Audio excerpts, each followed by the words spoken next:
a small trader, you don't have the liquidity to trade 10 things at once. Even if you wanted to, that would not be recommended because you'd be over leveraged, right? Sure. But you can get to that point and get even more of an edge by doing so. So most people start out. Most people just trade what they like, right? Like, oh, I like the oil, I like gold, I like the NQ, I like I like Forex, I like the euro, whatever, right? They just trade whatever they like, for whatever reason. That's not really relevant here, but whatever they like, they trade, right?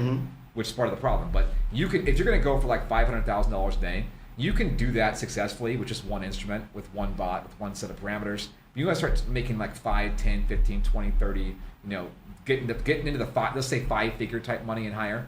Right. Which can easily be done, but there's a little bit different approach here, right? So you can start trading different systems, like for example, a scalp versus a trend versus mean reversion. So you can run different systems concurrently. You also can trade multiple instruments. So let's say, for example, like the NQ is going up, but oil's going down, or vice versa, because you want to trade like a basket of minimally correlated instruments, right? So what we're talking about here is an automated portfolio. There's individual bots, which is where the starting point for most people, right? But as you grow and scale, you can trade on multiple bots in what we call a bot network, right? And we also have the hedging thing, right, where you actually can hedge, which we can talk about for a second. But when you're trading a single bot, why would it be more important to trade? Why do you need to kind of understand the nuances of that automation?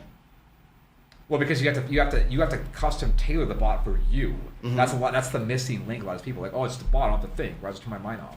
Right? Okay. But you've got to, the bot is a tool that when used appropriately and responsibly will make your life so much easier. You'll make so much more money with so much less effort, so much less stress, right? But you can misuse a tool like any tool, right? And I don't have to make analogies here, but a lot of people, they haven't used automation, right? So they're thinking that it automates. They're thinking it's like you go to the larger bank, you put your money in, and you just watch it grow. Well, the main thing here is risk management, right? So